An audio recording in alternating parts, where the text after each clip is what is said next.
play the plug no matter where we are at 6:30 because I have a 6:33 train.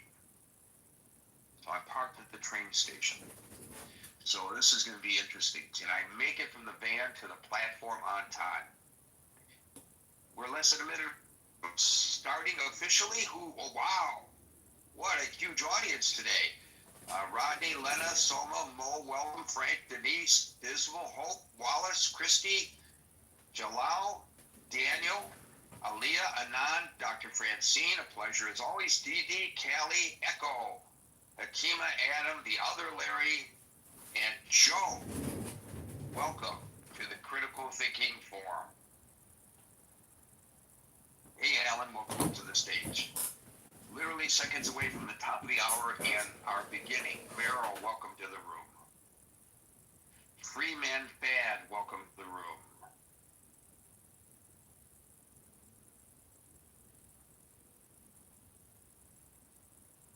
That air is deadly to us. The last few seconds ticking away. Leanne, welcome to the room. And we are now at the top of the hour. Welcome to the Critical Thinking Forum. We're here Monday through Friday from 5 p.m. to 6 p.m. New York time. Today we're going to discuss why do Kirk conspiracy theories stick. And boy, are there a bunch of them. We know that even before we know anything about the alleged shooter, and I almost hesitate to say alleged. I think it's pretty obvious here. He confessed, but okay, the alleged shooter, innocent until proven guilty and all that. There have been all kinds of complaints about how the liberals are responsible, how the conservatives are responsible. Then we have the transgender conspiracy.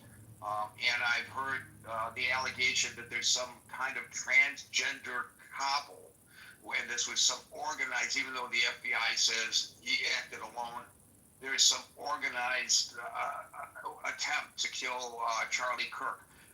The one that really is starting to gain a lot of traction, which was first put out there by Candace Owen, is that the Israelis are behind it, because of course we know the Israelis and the Jews are behind everything that goes wrong in society. And today that was underscored by none other than the great upholder of anti-defamation, Marjorie Taylor Greene, who would never allow anyone to say anything derogatory toward Jewish people, but she not only underscored that theory, but suggested, hey folks, watch out. Turning Point USA is a Christian organization. Charlie Kirk was a Christian. Don't let the Jews take over Turning Point. She actually said that, not in those exact words, but yes, she actually suggested that. By the way, that theory is that Bibi Netanyahu was so upset by Charlie Kirk's occasional criticism of the way the war is being prosecuted in Gaza, that some folks grabbed a hold of Kirk and invited him to the Hamptons, where they had an intervention, and Bibi Netanyahu got on the phone and warned him, you better back off, buddy, you better back off. And look what happened. He was killed. Coincidence? So obviously I'm dripping with sarcasm to make the point that in Gary's opinion, all of this is utter nonsense.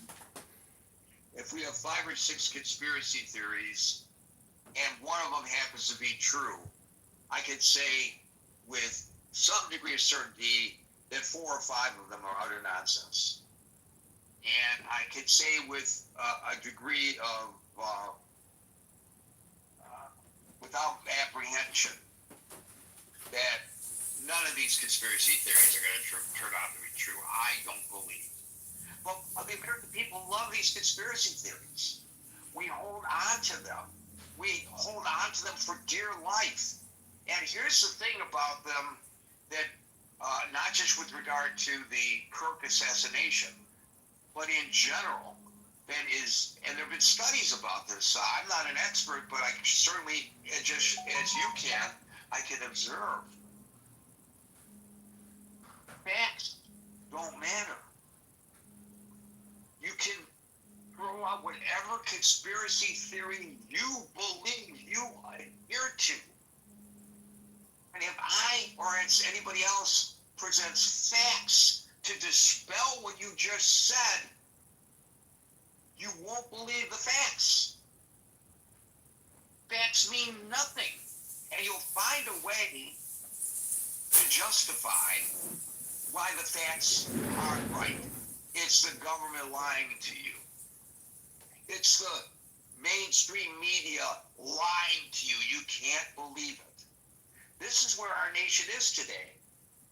And I would just like to say that this is not healthy, not only for the individuals, but it is clearly not healthy for the mental well-being of the republic and our attempts to face matters of massive concern, including the assassination, a political assassination of Charlie Kirk. It's a major event in our nation's history now, and we cannot analyze it and maybe even figure out what we can do to maybe mitigate the possibility of future such events if we don't accept the facts. And people do not want to accept the facts. I am told, with a degree of authority, as most of you know, I don't spend time on Clubhouse other than to run this room, that the stages have been burning with conspiracy theories the last several days. Many of them pointed, of course, toward the Jews. And when people have attempted to correct them, they've been shot down. Their veracity has been challenged. That's just the way things are today, especially on social media. Why? So with that relatively brief and 60 seconds shorter than yesterday's opening salvo, I open it up to you.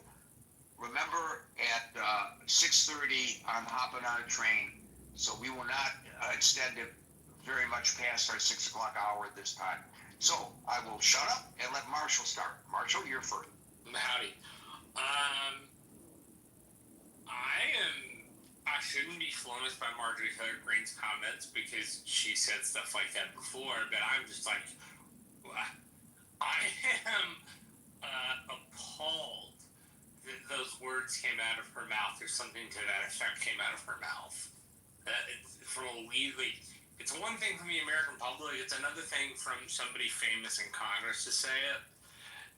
To boil down, I think people like conspiracy theories because humans look for patterns, and in times that are bad or catastrophic, people look for a pattern that produced the events.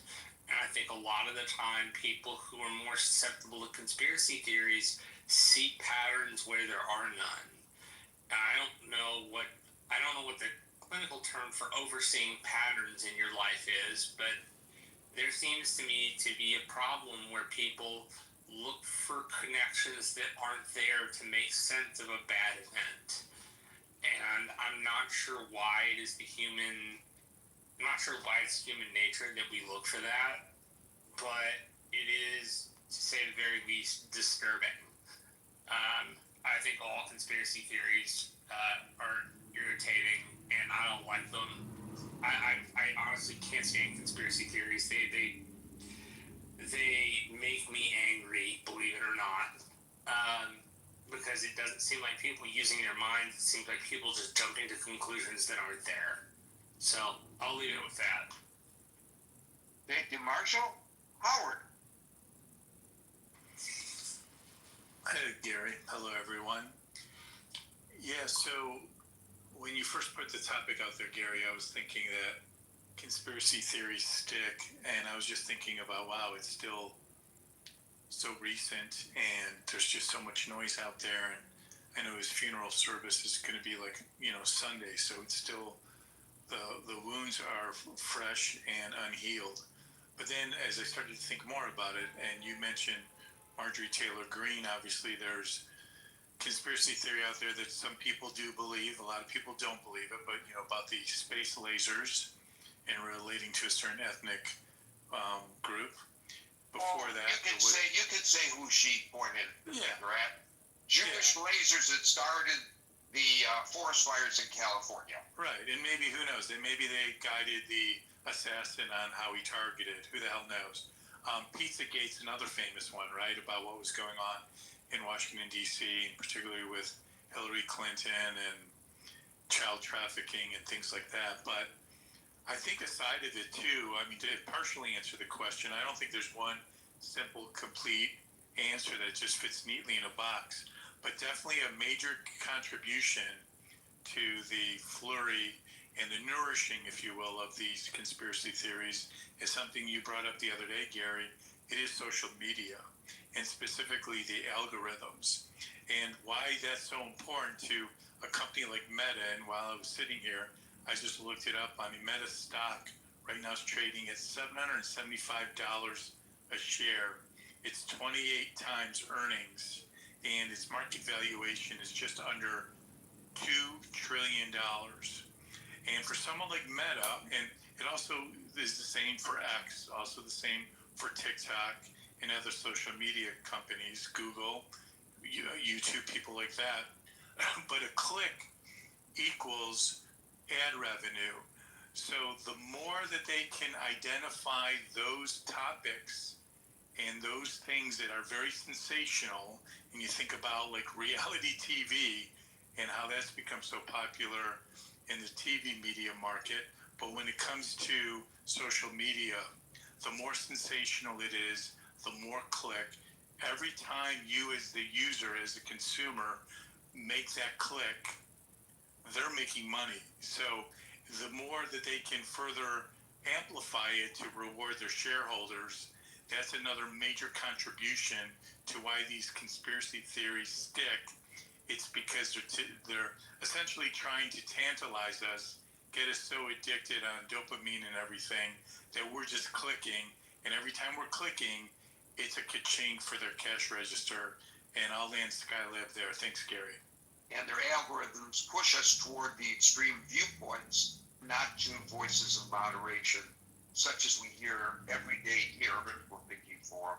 Exactly. Thank you, Howard. Now our designated hitter in the cleanup position is Mr. Scott. Hey man, we play real baseball we used to in my city. Hey, by the way, the Cubs did clinch the playoffs first time in 2020. I'll land it there. Congratulations, Sam. It's fantastic. And I think the Phillies right now have the second best record in baseball, right? I'm not sure. Somebody might know that. They can validate that in the messenger chat, which is the best Facebook Messenger chat available on the entire app, maybe in the entire universe, Gary. I'm easily ready to make that claim on the behalf of the Critical Thinking Forum as its cleanup hitter. I think in general people have epistemic, existential, and social motives for believing in conspiracy theories, right? I mean, epistemically, right, we need to understand conspiracy theories give you structure, albeit inaccurate, often and spotty, but when the world's uncertain, they offer explanations, they make connections. Human beings are addicted to causality. That's what the great philosopher David Hume taught us, right? We have an addiction to cause and effect. We have an addiction to X causes Y, even when it doesn't, right? Even when we can't demonstrate that it does. Our brain just makes connections, right? It loves to do that. And so, I think there's epistemic need, right? I mean, we don't know. That can be very, very disorienting. I interviewed a woman one time for a podcast who was a dissonance researcher, and she just said, we just hate cognitive dissonance, right? It's very difficult for us to accept. So, I think there's the epistemic thing. There's the existential need, right? We have a need for safety and control in our lives, right? We need security blankets psychologically. And I think in uncertain times, and gosh, I mean, a lot of people, right? A lot of people feel uncertain in the Trump administration, in the time in our country with all the division, all the sort of sturm and drang and upheaval, at least perceived upheaval. People have a need for safety and control, and so people. It's interesting too. I was making this point in a podcast interview yesterday. One of the things that's interesting about America is that everybody feels like an outsider. Everyone feels like they're losing. If you're on the right, this country's in a socialist takeover, and the universities run everything, and the liberal elites are killing the country. If you're on the left, we're becoming fascist. The right wing's taking over, right? Trump, we're losing democracy. If you're a gun rights advocate, they're taking away the guns. We're losing all our gun rights. If you're a gun control person, the NRA runs the country, right? Everybody's got this need for security and safety, and having a story that makes us feel safe and secure and control. So I think that's another reason they're popular. Also, a need for belonging. There's social motives, right? I think that conspiracy theories often tell us who the in-group is, who the out-group is. It's the Jews, right? The space laser. It's the don't let the Jews take over turning point. That's when in doubt, just say it's the Jews. Just say the Jews, Gary. I mean, that's it, of course. So all these things, right? The existential, the epistemic, the social cohesion motives are all really powerful, and I think they're all very much at play in our culture right now, right? I mean, I think it's just very ripe for that sort of thing, right? And the other thing is, I think on top of all those basic psychological realities and sociological realities, social media helps a lot, right? You can get siloed pretty easily, and you can find seemingly credible sources that there are bloggers and podcasters and vloggers and YouTubers and people on Vine, all these things, TikTok, that you can that have pretty high production value, and they can conspiracy theories always have existed in American life, right? But it's different when you only had a few channels, and Walter Cronkite wasn't going to spin them out. But now you've got people that have pretty high production value and can grab an audience. We're in the attention economy, and people can get attention. And so I think not only are these do conspiracy theories speak to the basic human needs psychologically and sociologically, I kind of mentioned, but we have the mechanisms to promulgate them. And so those are some of the reasons that I think conspiracy theories flourish today, Gary. And of course, if there were a Jew to take over Turning Point, it should be you, Gary. Because I mean, you're always turning great points in this room. So what better Jew to take it over? You're going to see Marjorie Taylor Greene making the comment that she has on good authority that Gary Baumgartner is trying to take over Turning Point. Don't let it happen, she will say. She's not an unattractive woman. I mean, she's kooky, but she's not unattractive in a weird, kind of crazy way. Right. Okay. You always manage to find the silver lining to a gray cloud, Scott. Of course. Look, man. This is what we Christians do, right? It's always darkest before the dawn. Oh my God! So we need to even make some religious reference to that. By the way, Agent Malone, we've been trying to invite you up, but you're not making the trip. It sounds like we're ignoring you. Dwight. Hey, how's it going? It's going, my man. It's going. Same here. Yeah, I think I'll probably be pretty brief. Also, Marshall, the word for that is apophenia, APOPHENA. Tendency to perceive meaningful connections between unrelated things. The reason I wanted to mention that is because I just wanted to kind of piggyback. I think that's a big part of it. I think to expand on that, I think, although this is speaking very broadly, I just can't help but feel that our education system and our kind of culture, in terms of some of the anti-intellectualism that we have, is the reason why this is able to stick. Because, in my experience, most people are not very good at verifying information. You can tell a lot of people that spin these kind of things, if they're not being intellectually dishonest, if you spend enough time with them, a lot of them are not able to distinguish even factual statements from opinion statements. Sorry. Somebody started vacuuming in the middle of my sentence. Sorry about that. There's actually there's studies on this, but basically they've done studies to where, okay, sorry, y'all, I keep getting interrupted. They've done studies where people have a difficulty differentiating a statement of opinion from a statement of fact, and this is not to say the accuracy of a statement, but just something like if I say, this vanilla ice cream in my hand is white, that's a statement of fact. If I say this vanilla ice cream tastes good, that's an opinion.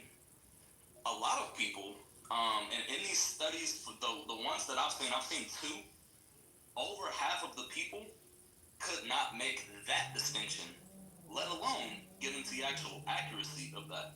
And I think that people's inability to delineate between those things, people's inability to kind of understand scholarly research and how you would go about verifying things, what qualifies as a valid source, combined with the apophenia, is why this sort of thing is able to stick. They're not able to adequately look into like data. They're not able to adequately even critically think to consider whether the things that are being espoused are even rationally sound. I mean, we're lacking in every category. Rhetoric, ability to distinguish facts from opinion. I mean, you name it. So I think that this could be combated if we had a more robust, not just education system, but like a more robust appreciation for education, and I guess just, I know this sounds great, but like just fucking objective reality. I think we could mitigate a lot of that. Of course, it would always exist, but right now, the lack of information, the lack of due diligence, and people's inability to even attempt to do that, and having a platform and can speak anywhere online, anywhere in the world at any time, it's just a perfect storm, and it's run rampant. Thank you for that insight, Dwight. Dude.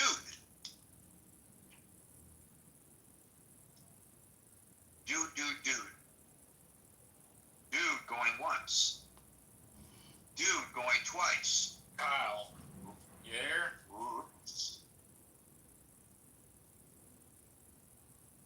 Less. So one thing is to, when you get one of these conspiracy theories, for example, the Jews did this or that, do some reasonability checks, like the victim's wife, she wants the killer punished, and she hasn't been saying this, and she's a smart woman, and if you make a big claim, you got to produce big evidence, and without it, I can ignore what you say. And so where is all this crap coming from? First, we're making machines. That's what human beings do. And we make up patterns from that don't exist. Two, we want to believe in cosmic justice theory. Cosmic justice. That a big thing happens because some big opposing force did it. Not someone that happened to have a bullet and a hunting rifle around. That was someone that dropped out of school and wasn't having a good time of it, and perhaps wanted to have this feeling like he had accomplished something. It's not a comfortable feeling, but there is no cosmic justice.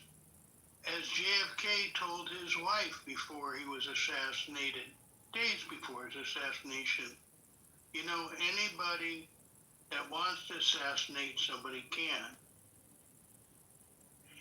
And then three, we have all these attention whores and actual financial whores that are putting these things out because they want attention and they want money.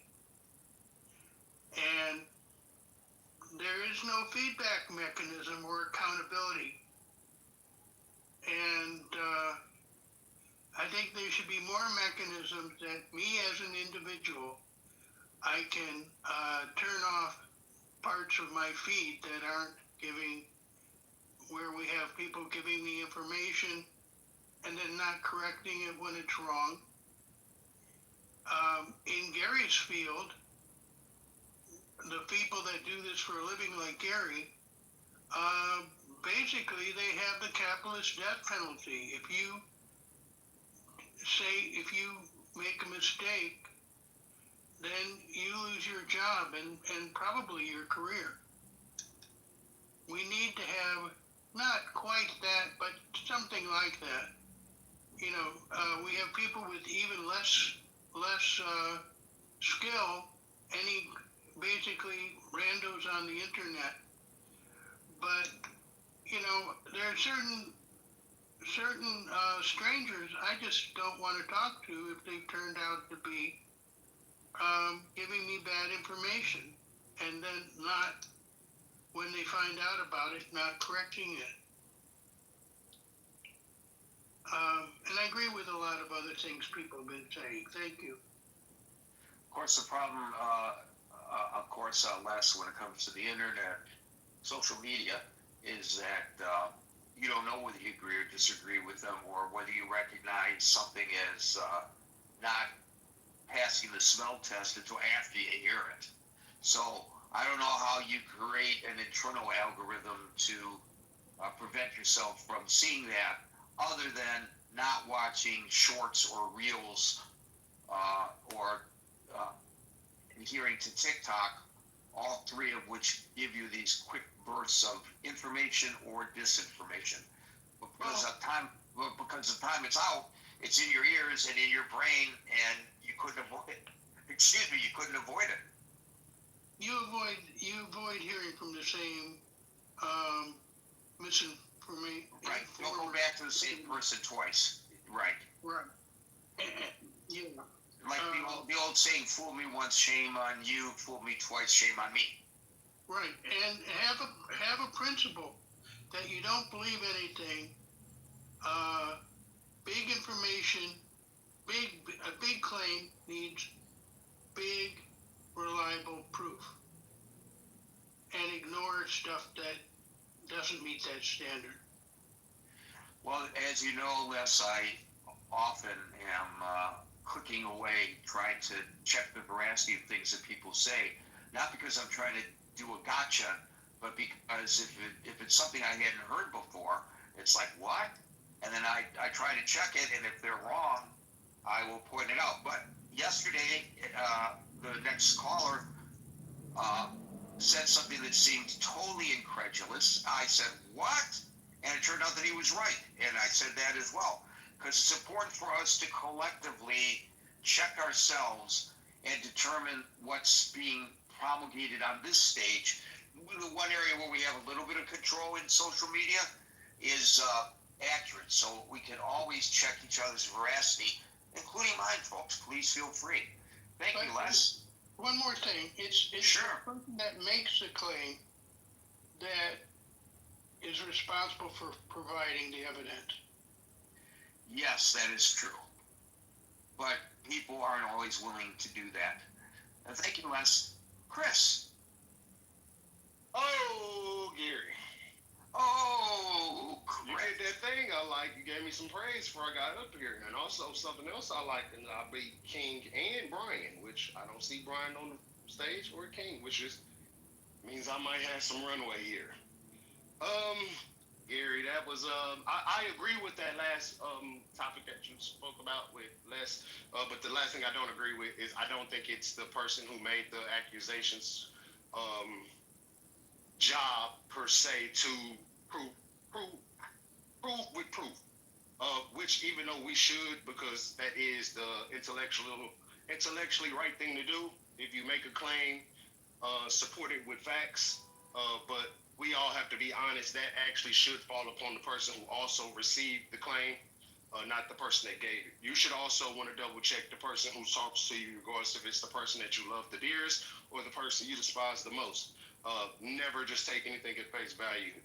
If that's possible in your life, take a few minutes just to verify everything. It'll save you, it'll save them, hell, it'll save us. So, let's get to the topic. The topic is, why do Kurt's conspiracy theories stick? Well, Dwight actually sound like a new voice. I haven't heard Dwight before, but Dwight was right on time. Most of this stuff is intellectual. Most of this stuff is because people don't take the time to research. Most of this stuff is because people don't take the time to read. Most of this stuff is they rather trust a reliable air quote source over actually doing a little bit of research for the sake of laziness. A lot of people just eat up and consume what they are told without doing a lick of research, and they will regurgitate that exact claim from Fox News, CNN, the Guardian, whatever they see, without even verifying it. Same goes for our FBI director. Hey, he gets told something. Hey, I'm going straight to the news with it. Forget me actually trying to figure it out and make sure things is cleared up and concise. Sorry, my alarm went off. Cleared up and concise. No, we're going to go with this theory because I was told this theory was exactly what it is. So, miseducation is the lack of education. Also, moving down the line, it's kind of hard to beat a conspiracy theory when it starts at the top. When the top is telling you what X, Y, and Z is prior to information coming out, regardless if the top is your CEO's company, your statistics engineer in your business, your accountant, whoever it is at the top that gives you misinformation, can push a conspiracy theory and you without you even noticing. And that's normally what we're seeing these days. We're watching information coming from the top that is not completely verified and just kind of swung out there to see what type of stuff will stick to the wall, as they say, see what spaghetti sticks. And that's dangerous too. But hey, we're watching it in real time. That's how these conspiracy theories or conspiracies, are being fed. They're telling you, hey, wait till you find out that it's a transgender a part of this, and hey, they're telling you that it was the left without any information, and those are just theories which could lead to conspiracy. Which is crazy. Like I said, coming from the top, you would think that anybody from the top would just more presidentialness to themselves through the whole administration and take a little, make sure it's done correctly. But welcome to September 17th or 18th of 2025, and that's just out the question in this administration. The last thing I would say would be something that we all overlooked, not all, but a lot of us overlooked and did not realize or did not recognize what was going on in real time. A lot of us don't we buy in or don't buy in, but we buy into these conspiracy theories because a lot of us have no clue what's going on the internet. A lot of us don't know who all these factions of the right are. As much as they try to say, oh, the left is radical and they got all these bad things going on, and they, they're all killers and they're domestic terrorists. Hey, a lot of us have no clue that there's 6 or 7 different factions in the Republican right that are young alt-right groups. And it sucks because we're all listening to find out a lot of people don't know who Charlie Kirk is. But then we go down the rabbit hole, and I wasn't shaming people for not knowing who Charlie Kirk was. I was more like, damn, how y'all don't know who Charlie Kirk is? Like, it's like really deep in the Republican Party. Like, he's one of their guys. But then I realized it's Josh Shapiro, I don't know all their names. But we all know that we talk about Ben Shapiro. You get it. You get it. Yeah, well, what? You get it. Yeah. It's all these. Josh Shapiro. Josh Shapiro is the Democratic governor of Pennsylvania. Ben Shapiro is the right-wing pundit to whom I think you tried to refer. That is exactly who I was referring to, and I appreciate y'all correcting me. I'm not always factually right when it comes to names because I don't remember people's names. But again, it's just like we're watching different factions show up, and so hearing that, oh man, the Pizzagate. Me and Gary, we talk about that often here. How Pizzagate was one of those things that just tricked people into believing things. but I don't know who the hell started the Pizzagate scandal. You know what I mean? It goes all the way down to now they're saying, oh, the guy was like a trans loving conservative man at far right of the conservative party. I don't know about them people. I didn't know. Obviously I put in the group chat. If you guys are not in the group chat on Facebook, it's a great chat. Sometimes you get just random talks, but a lot of documentation. It's a lot of stuff you can read if you actually end up reading. Hopefully, most people are. But a lot of those things I have no clue about these people. I don't know that there is a group of people that have that type of niche issue in America that are on the right side of the politics. That the right side does not claim, but the right side understands they're there. But half of America doesn't know that there's a section in their group that does that type of stuff or have that type of viewpoint. Even when the conspiracy of on the internet starts as they're leftists and he's trans, he loves trans people and all these things, you're like, damn, why are they using this type of language? But you have no clue that there's a faction in their own political party that actually pushes those type of mindsets and agenda. Now, do you recognize some of the conspiracy theories surrounding Charlie Kirk that are coming from the left as well? All right, Gary, I'm not going to hold you up here, but give me a few. Oh, you're asking me to give you a few? Yeah, just give me one or two of the ones that they're currently using. Well, they're out there. I mentioned them before during my opening salvo. So your answer, no, because you don't recognize that they exist, right? Well, I would like, and now I'm not trying to go back and forth with you. I'm just not sure what actually you're speaking of. Which means that you haven't heard them, or if you've heard them, you have not discounted them. Well, I have not figured out what you're talking about, so I can't agree or deny what you're saying. Again, I've heard them speak. I've heard them speak things about him, but I haven't heard anybody just screaming, "Oh, he was right-leaning." I heard that his parents were right-leaning, but again, how about it's the authoritarian, fascist, Nazi way that this country is being run from this president on down, including Charlie Kirk, that resulted in his assassination. Okay. That if it were not for that rhetoric, including his own, he would not have been killed. That's coming from the left. Yeah, I'll be honest, I have not heard that. If anything, I've heard that, and I mean, when we're speaking about the left, are we speaking about politics, or are we talking about? Well, look, we're not talking about.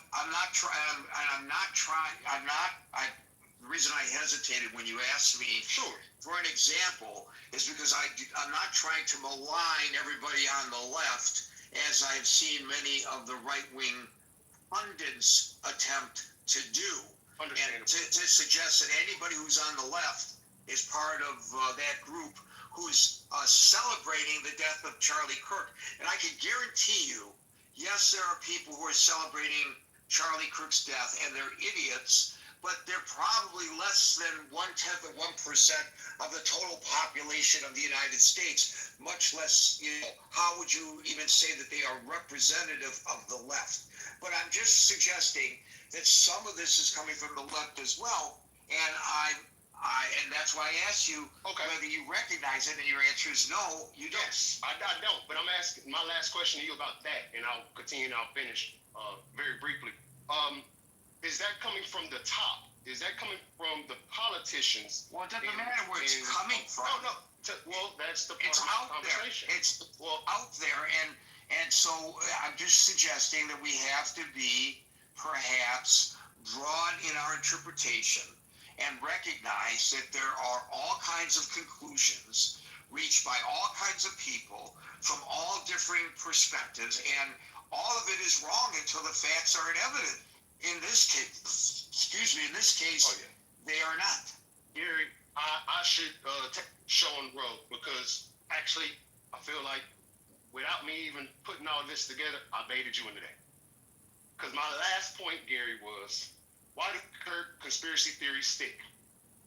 Because we figured out in this country that we will take tally on every voice that we see on social media and believe that voice is worthy of being pushed out to be a narrative that everybody should either see or understand. The reason I say that, and If we agree with Hold on, that hold on. voice, right? If we agree, well, if the we agree voice with that is voice. normally the Not voice if we can agree with normally it. be a voice that you've actually heard that made something worth agreeing in. Well, the point ain't about the agreement.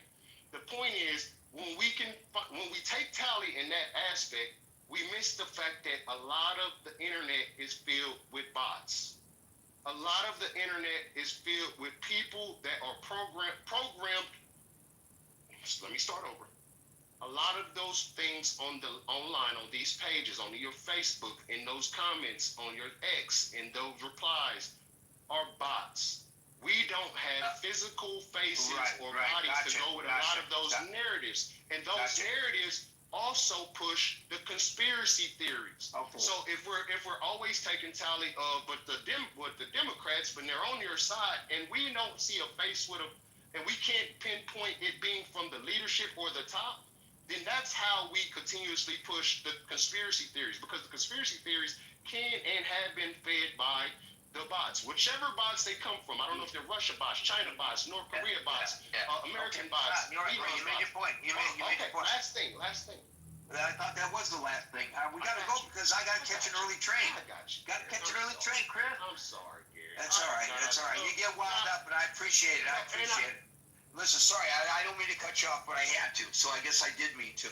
Listen, I've been experimenting. I've reported it back here that I did some experimentation along with a friend. We went to these two AI chat programs and tried to determine how we can manipulate the chat to say what we wanted it to, and then we would change the topic or our tone, and the chat would come back, this chat companion stuff.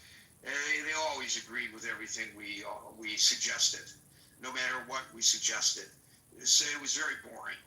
But people get hooked onto that. But the point is, you can have a conversation with even just Chat GPT or with Grok.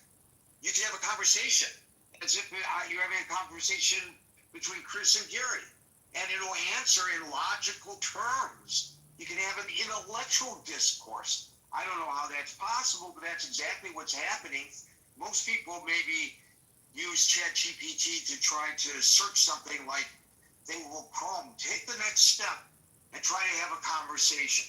Try to have a theological conversation or whatever hobby you have, astrology or knitting.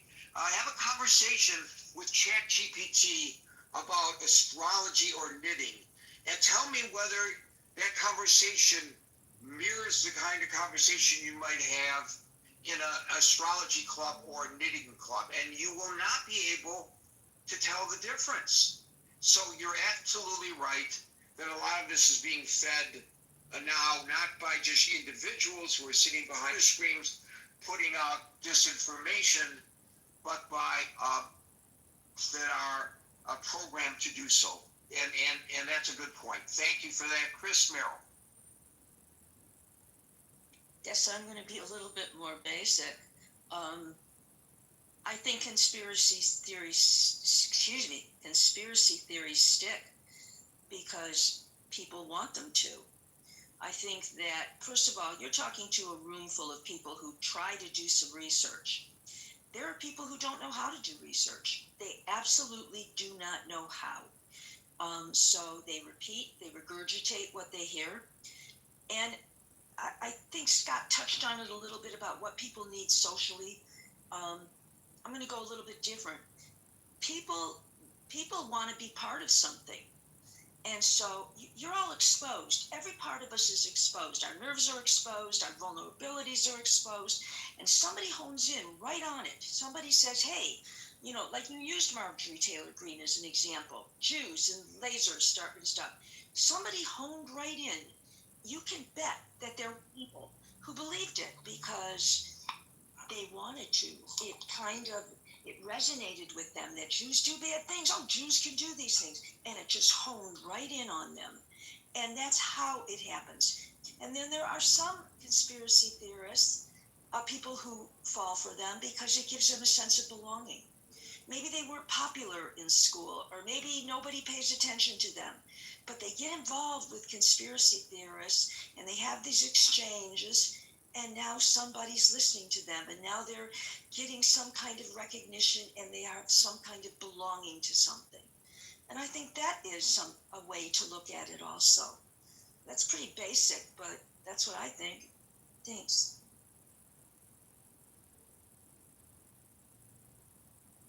Thank you, Meryl. Once again, folks, it's an abbreviated version today if we go into extra time. So I'm going to hope to get to everyone, but I'm taking an earlier train. I'm emanating from the parking lot of the train station. Freeman. Me. I'll try to be quick. So the minor answer I would give to why do Kirk conspiracy theories stick is, why do conspiracy theories stick in general, especially in the time we live in? I think like the social media age and the digital age we live in, we have algorithms that show us what we want to see, not necessarily what's objectively true. And also social media means everyone, like myself right now, has a microphone, and while everyone should have the right to have a microphone, it's dangerous, more dangerous in people who are capable of articulating themselves as hands than others. And so now you have forums online where people can congregate and really indulge on viral conspiracy theories. And then also information overload. I think we're getting information not just from traditional news sources, but everywhere. And that lends itself to conspiracy theory. But I want to touch on this last point, which I think is the bigger reason. So why do Kirk conspiracy theories stick? Why do we see people believe, before we have any information, even though we've gathered some recently, why do people believe, oh, it must have been maybe an African American that did this? And so HBCUs, and someone can correct me if I'm wrong, HBCUs were targeted. Yeah, we got a bunch of bomb threats. You're exactly right. Exactly. A bunch of them. All across the nation. That was obvious. And that's terrifying. And then you have obviously, oh, it's the Jews, and you have people like Candace Owens putting that forward. And so you have this situation where people are taking Charlie Kirk and projecting their personal interests onto him, right? Charlie Kirk becomes a projection of each group's pet's fears. And they formulate a narrative that helps process the huge amount of information rushing their way. So instead of slowly digesting information and seeking to cautiously process it, it's easier to build up what you already have as a preconceived notion and say, okay, this is why this happened. And now you have a microphone and you have a platform to do it all over the world with the internet. So it's really a terrifying time we live in, and it's a crisis time. And what makes it very sad is that people who promulgate conspiracy theories will not let this great crisis go to waste. I land my plane. I love that last line. Thank you, Freeman. Dominic. Yeah, I like that last line too. Hey, Gary. Never let a good conspiracy theory go to waste, or never let a good crisis go to waste in order to push a conspiracy theory. That's great. I'm going to steal that. I'm going to steal that one. Go ahead, Dominic. I'll be quick. Two things. First, I've been listening for about a month and not participating, as I wanted to hear and learn what other people had to say besides myself. And it's been very interesting and enjoyable, Gary. Second thing, in answer to your provocative question, I was wondering why this particular individual, Tom, I don't know what his name is, I haven't memorized it, but why the conspiracy theory of Mr. Kirk stuck with him. That is a question I think I can at least kind of get my hands around, why an individual person, because I look at it and he said, this man took an action based on a belief. Because I listened to the tape or the text of he and his roommate, in which the roommate asked why. and the alleged assassinator said it was because he was spewing hate. See, it was a full sentence. I forget what the full sentence was, but essentially is that somebody had to do something about this guy who's spreading hate. And I thought, wow, that's the essence of a conspiracy theory. And it's not a conspiracy theory if it's true. Well, it may or may. And I know hate is in the eye and the ear of the beholder. Yeah, I recognize that. Yeah, thank you. So my point being, though, is that an individual took action. And it's pretty illogical to be taking action based on a belief that is, amorphous. I read on the internet that he spreads hate. So I'm taken by that because one of my great concerns is that action, in other words, individual physical action based on the perception of a belief system that's based on, one gentleman said, bots. This to me is the crux of the problem. Once you take an action based on non-factual belief systems, I don't know what we do with that as a society. In other words, do we criminalize the behavior? In other words, firing a shot, killing somebody is a crime. Believing a conspiracy theory is not. So there's kind of like a distinction here. I don't know, maybe it's for adults only or something. I'm not sure. It really gets to that point about that gentleman who I've never heard him before, but he made Winston, I think it was, a couple of good points there that I agree with. I think that the question is how do we separate the freedom to believe something from the consequences of taking action? How do I teach my grandchildren who are going to be completely data driven and AI? They're 5 years old. They're not like me who spent 60 years without a computer. Maybe not 60, but 50. And so I know how to think without looking on my phone. I don't know what we do with that, Gary. That's it. Thank you. Thank you, Dominic.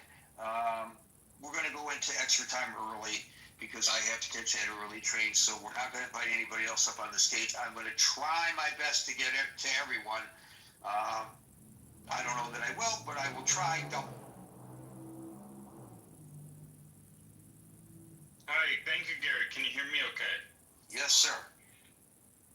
So, people believe in conspiracy theory. First of all, a lot of what people classify as conspiracy theories are true or have an element of truth, right? And people are looking for, I think a better way to frame them is a conspiracy hypothesis rather than it's just a lot of people, it's like, this may have happened, and then here's all the evidence supporting this thing. Most people aren't very well educated or, sophisticated in how they discuss this, as I kind of mentioned yesterday in my share. But so, it comes off as sounding, crude and ignorant and unsophisticated and so forth. But I think people are aiming for something that's kind of part of the general sense. And sometimes we learn that, lo and behold, these things people were in for decades turn out to be true.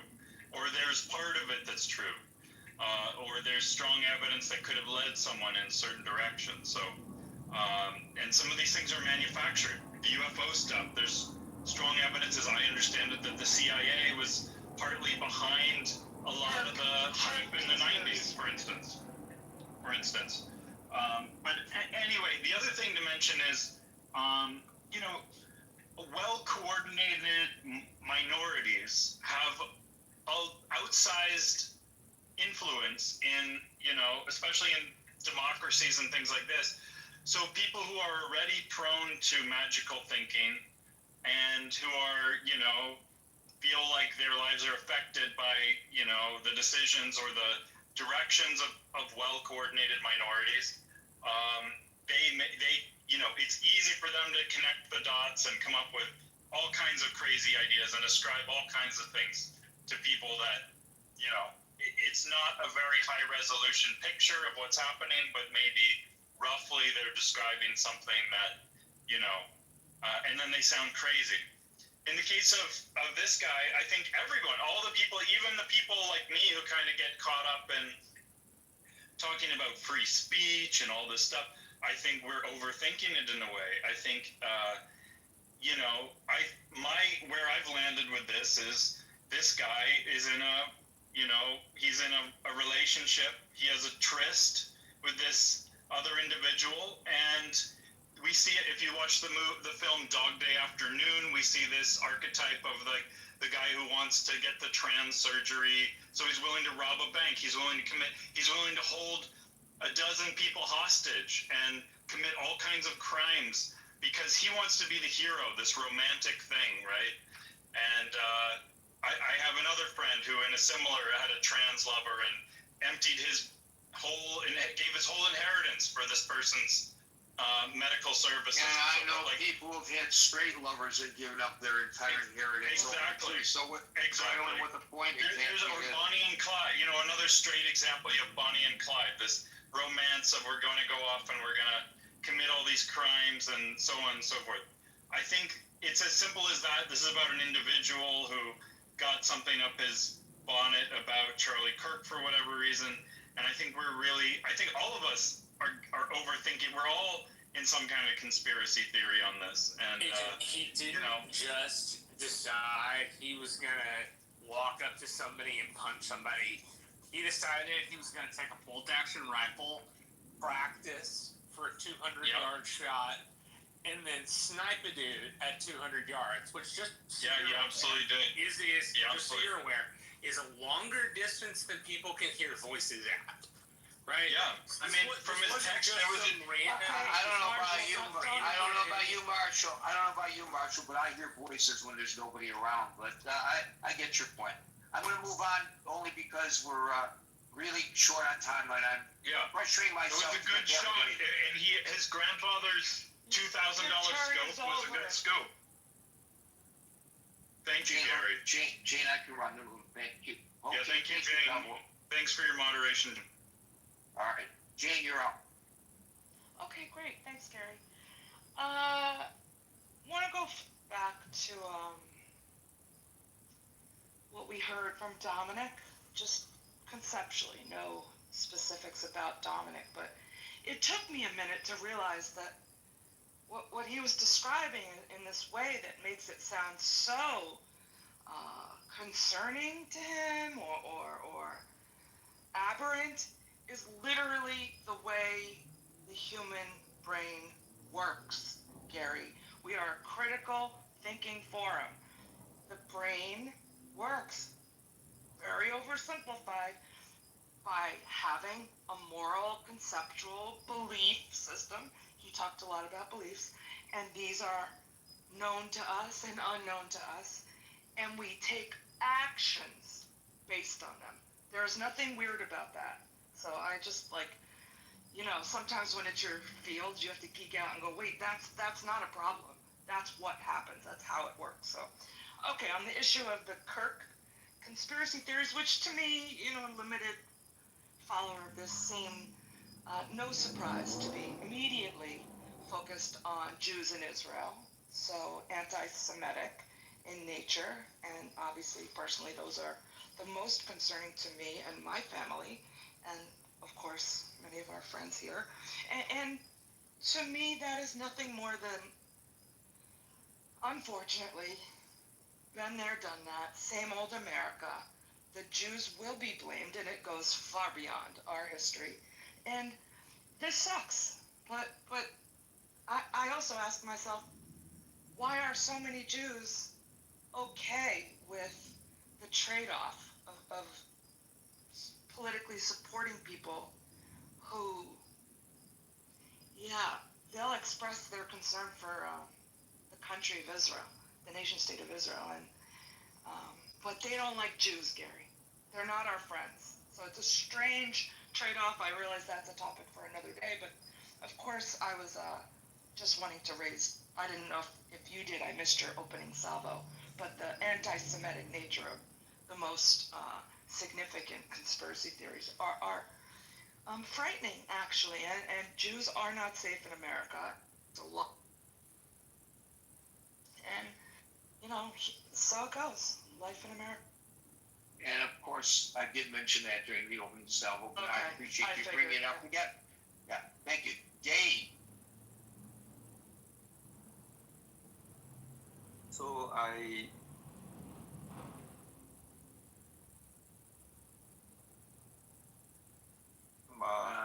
from Try again, Dave. Start again, Dave, because you cut out. So I asked the ChatGPT, give me a list of conspiracy. Most of them, the first top 10 are all from the far right, right? And then I said, why is it all coming from far right? Then I asked, give me the far left conspiracy. Then it come up, right? It forced to come up. The question is, in the clubhouse, which conspiracy stick, right? I mean, by going to many rooms, okay, before I go there, so there are different category of conspiracy. There are a lot of opportunistic conspiracy, like what the prior speaker say. Don't let the good conspiracy go to waste. Again, Gary, you can ask the ChatGPT, what other variation of this expression? Yeah, I think it came up, two which are very good. I won't have time to talk here. But these are just opportunistic. They just want to increase their clickbait and all this thing, and they won't stick. What really stick a lot is the Epstein theory, right? Most of the clubhouse thing, because they hate Trump, they associate Kurt with Trump. They don't really care so much of the anti-Jews, but Kurt is Trump. So it's all about Epstein. It's got nothing to do with Kurt. It's all about, distracting from the Epstein, that is from the left part. But there is also very interesting trend that the New Nation media is now focusing on looking at all the left-wing media and saying that, look, all this left-wing media cannot even open the mouth and say, this got to do with transgender. They cannot. They all start, and he's compiling a whole list. Look, CNN and all these MSNBC, when it come to transgender, they just close their mouth. They stuck. Then the whole thing is frozen. So, yeah, that's my observation. I keep it short. Yeah, thank you. And as I pointed out yesterday, people who are transgender are not making a political statement necessarily, so there may be greater support for people who are transgender from one political side than the other. I don't know, but that's a sense that I think we all have.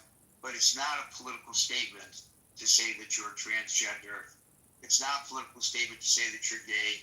It's not a political statement to say that you're straight. But we tend to try to buttonhole people in that way. I'll be. Sure. Hi. How you doing? Good. Thank you. Yeah, it's the obvious reasons for conspiracy are that most of them become proven later on, right? So let's try to get straight to the point. People are not used to people telling the truth, and that's an unfortunate part of modern society. Therefore, we have to come up with our own truth. And is that a definition of truth? Coming with our own truth? Well, we have to come up with the truth, right? Don't we? If we don't believe what's been told to us. Well, why don't you believe what's been told? Have you facts? And this is a very broad question because we're not talking about a specific. But Do you have facts to prove that what you've been told in general is inaccurate? About this specific case, or No. You said in general, but we're trying to discuss why people accept these conspiracy theories, and you said that they accept the conspiracy theories because we've been lied to. So if you believe you've been lied to, you have to come up with a counterbalance to that with facts. Have you seen facts to counterbalance all these lies that you claim we've been told by whoever it is you believe is telling us them? Good, very, very astute.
sit listening to the Utah prosecutor, systematically he goes through the cases. He reads the text messages between Tyler Robinson and Lance Twiggs, and so and you hear every nuance. It's incredible evidence that they shared, and they publicly shared it.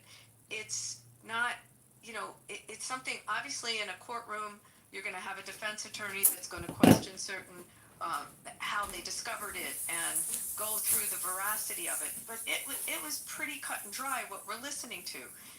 You can't listen to that and think, when he reads the text, this is someone with like a disordered intelligence who's hearing voices in their head, or Jodie Foster is telling them to do something. This guy says in those text messages that he's tired of the hate and he wanted to do this. I mean, just go back and listen to the press conference. Listen to the forensic evidence that was found on the scene, what they shared with the public, what the DA was sharing. The only thing this guy was scared of was his dad and his grandpa's gun. And, the sad part that his mother is the one that recognized him, that he had to be, outed by his family. But he thought he was going to get away with it. That's the other thing, that listening to those text messages, it's on and on about that he should go back and get the gun, and will they have any traces of him? This isn't a guy that was planning like a school shooter to kill himself at the end, or the shooter in the first Trump shooter. I mean, this is like someone who clearly thought he was going to get away with it, and then he suffered like a Dostoevsky moment of, was he going to get caught or not? So I guess my point on all of this is that for the public to just pay attention to what this isn't the media. This is the district attorney. This is the federal agents, the regional federal agents. It's the sheriffs from that area. It's it's FBI senior officials giving facts, specific facts, and the fact that people want to ignore this and say no, none of that happened. This is coming from a foreign government. This is coming from another influence.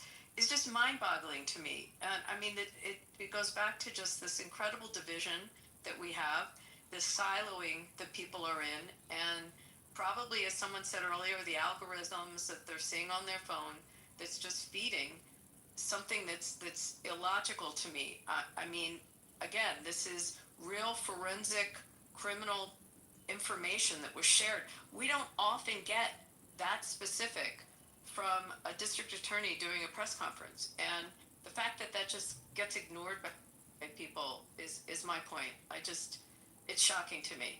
And to that point, Abby, and you're absolutely right. As someone who has covered this for over 50 years, law enforcement, it's extraordinarily transparent what's going on right now in Washington County, Utah, and and I think the reason they're doing that, frankly, is because they want the public to know what they know, to try to avoid this kind of craziness that's going on. And yet, we have people, as it was expressed by the previous caller, who have their own truth.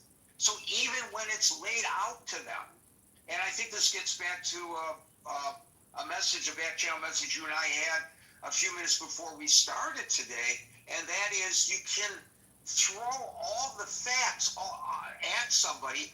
Once they hold on to something, they're not going to let go of it, even when we hold the facts up to them. I think that's kind of a mental illness. All you can hope is that this goes through a proper tribunal, that once again these facts come out through a court proceeding, and even then they will probably still hold on to some bizarre theory that there's Jodie Foster. I mean, I'm using that example. That there's some other crazy thing, or some other government interfering in this guy's life, when in fact he had, they're showing motive. They're reading his own words. It's pretty glaring but people. It is. It is. And by the way, he was apolitical. So for those who say that he was a tool of the Democrats, he wasn't. He wasn't a registered Democrat, and he wasn't a Republican. So he wasn't a tool of the Republicans either. And clearly, he did not take hit direction from Bibi Netanyahu. No, That's he was you know, also come on. a kid that grew up in southern Utah that is incredibly conservative, and southern Utah very often that younger generation, they rebel against it. A lot of them end up, if they're gay, they'll come out. A lot of them end up in Vegas. They end up in places that are not far from southern Utah, where they can get away from what can be a very repressive, to some that aren't embracing the conservative style of that part of the country.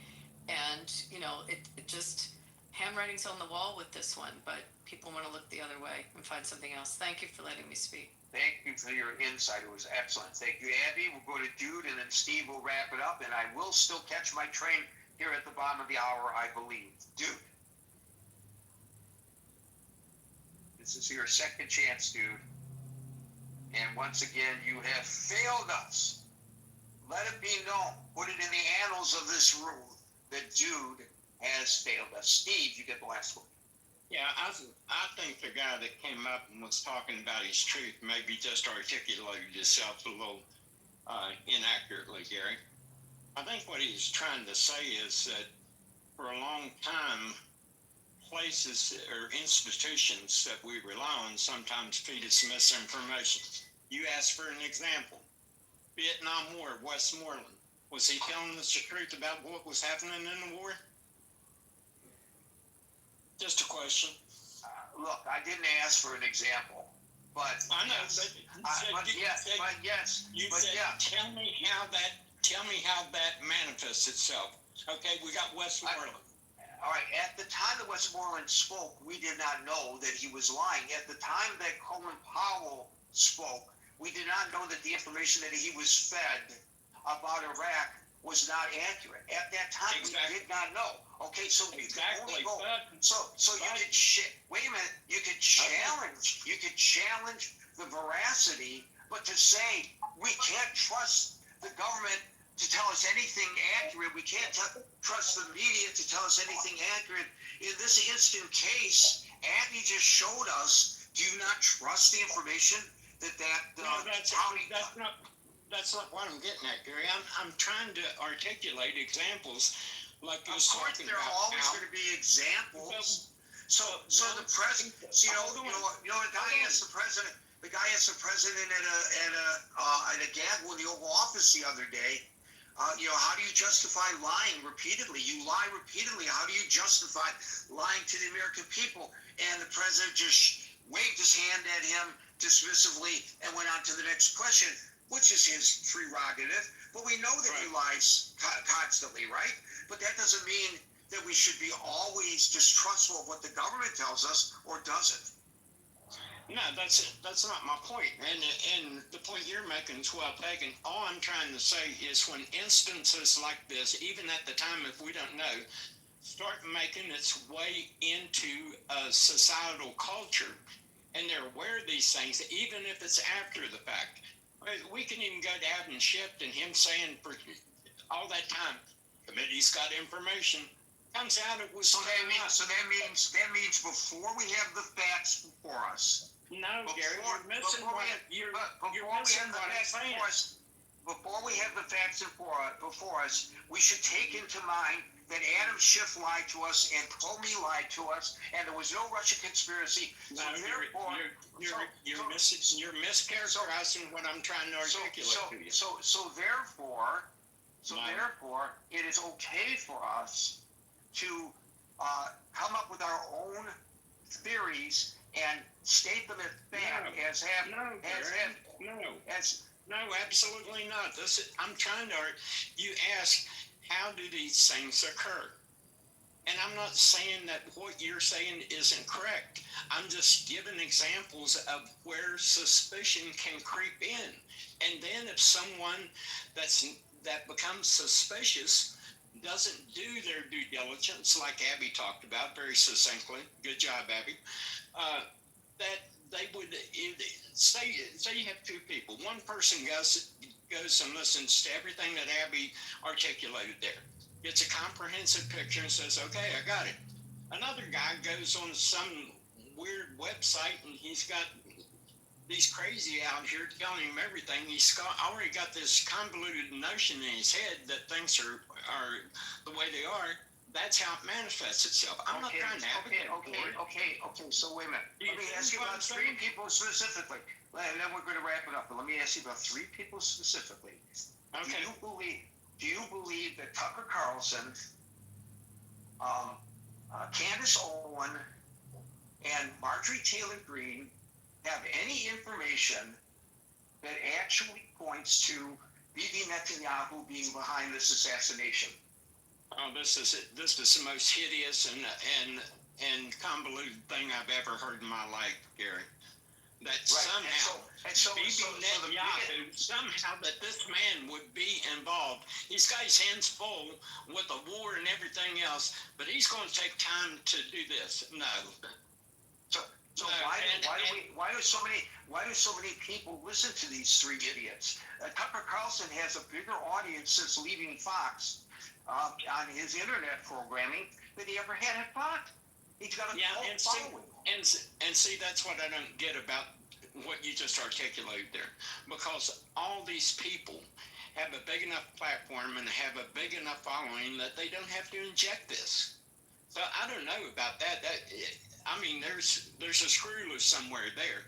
I was trying to do, I wasn't trying to say that there's a logical reason. Or that people are thinking rationally. I'm just saying, here's the road. Here's how you get from point A to point B. It may not be a pretty road, but that's how you get it. Right. And those people, because of the reasons that you point out, I'm not going to challenge their mindset of the people, will listen to Tucker Carlson and Candace Owen and Marjorie Taylor Jewish Laser Green before they will listen to me, because I work for the mainstream media. Yeah, but Gary, I want to push back something a little bit right there. I will listen to Tucker Carlson, but here seems to be a perception of audiences that just because you will listen to someone that may go off the rails one time, that you consume and you believe everything they say. I don't. When I listen to Tucker, in court he admitted that he lies. I know, he admitted that under oath. I know, but Gary, just because I would listen, and I think this is a misconception from certain portion of the electorate, that if you'd listen to these people, somehow you just follow in lockstep. When I say listen, I don't mean tune them in. I'm saying listen to what he's saying. Adopt what he is saying. That's what I mean. Yeah, but you know, like Tucker or he's that younger guy from the Young Turks. Chuck Younger, is that his name? He has the Young Turks. Yeah. Well, anyway, I listen to a broad spectrum of different people and their views. You should. I'm not saying you should not tune in Tucker Carlson. I used to listen to Alex Jones. You know, it doesn't. But I'm not saying that. I'm saying you got to understand what's afoot within your culture, and the only way you're going to understand is to tune in and listen to these people. That doesn't mean that you buy into it. It means you're trying to understand what's afoot in your culture. Right. But I'm talking about people who do buy into this nonsense. I don't know. Anyway. Well, there's your danger, Gary. Right there's your danger. The people that can't do the simple things that Abby articulated, and it's simple. And by the way, those three people have the benefit of freedom of speech, and as much as I find what they said so reprehensible, I defend their right to say them, and I would be opposed to, let's say, a Democratic president starting a RICO investigation into them, the way that this administration is threatening RICO investigations into people on the other side, including people who might shout at him while he's dining in Washington, D.C. Yeah. He wants a RICO investigation into that because his little feelings were hurt. You know, if you can't stand the heat, as Harry Truman said, get out of the freaking kitchen. Well, I hope I clarified my position, Gary. I think you did, and I appreciate that. And I appreciate the opportunity to challenge you on it. Folks, we're here Monday through Friday from 5 p.m. to 6 p.m. New York time. I appreciate as well those of you who were unusually brief so that Gary can catch his train, which if I look down the tracks right now, I do believe I see the headlight. So timing is perfect. So until 5 o'clock New York time tomorrow for the next edition of the Critical Thinking Forum, everybody be safe, be well, and peace out.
Just kind of like subjects to this. Like they've got a choice between, like depending on where you're born, right? Like your choices are Israel, who, you know, to them is they are being oppressed by Israel, and then you have, you know, you may have like Hamas over you. So like it kind of seems to me like a lot of Palestinians, they might not necessarily want that extreme sort of thing. They're just kind of stuck between these two regimes. I have never seen a Palestinian recognize Israel as a state or think Israel should exist. Zero. Regardless if they're liberal or terrorist like Hamas. They don't think that Israel should exist. Any Palestinian that will say that Israel should exist, they're lying to your face.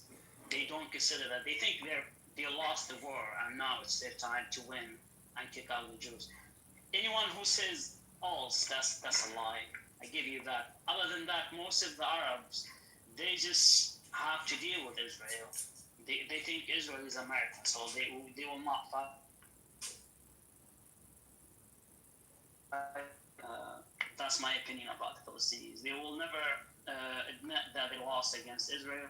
They will never recognize Israel 100% for seeing the Palestinians. So there will never be peace. I think I think the UK will recognize Palestine states today or maybe this week. I think this is a big bad move against Israel. So. I mean, the Palestinian identity is based on basically taking over Israel. UNRWA defines them as refugees until they will be allowed to go back to Israel. Their chances from the river to the sea. And the map that they use everywhere, including their embassies, wherever they do have embassies, is of the entire land of Israel. They are being educated about this right of return to all the cities that are in Israel. This is the Palestinian cause. This is why it's a losing cause from the get-go, because it's basically meant to replace an existing state with a different state, and that is not an option for us. And everybody that kind of supports this idea is just using the Palestinians, including now UK, that is recognizing a Palestinian state. Who the fuck are you?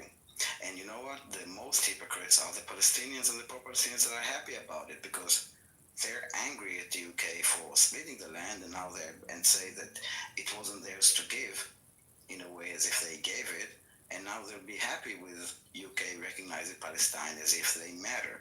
No, they don't matter, because at the end the situation on the ground. And if it will be like a one-sided decision. Israel can also do one-sided decisions about Judea and Samaria. So, and the last thing about the UK, that basically this recognition came with a condition that if Israel will agree to a ceasefire and will do this and this and this, then they will not recognize. But if they will not do it, they will recognize, as if, or not as if, literally saying that recognizing Palestinian state is a punishment to Israel. It's nothing humanitarian. It's nothing about the Palestinians. Basically, it's conditioned on basically they're using it as a leverage against Israel. And the worst thing about it is it's the entire recognition is a reward for terrorism, which is the most insane thing.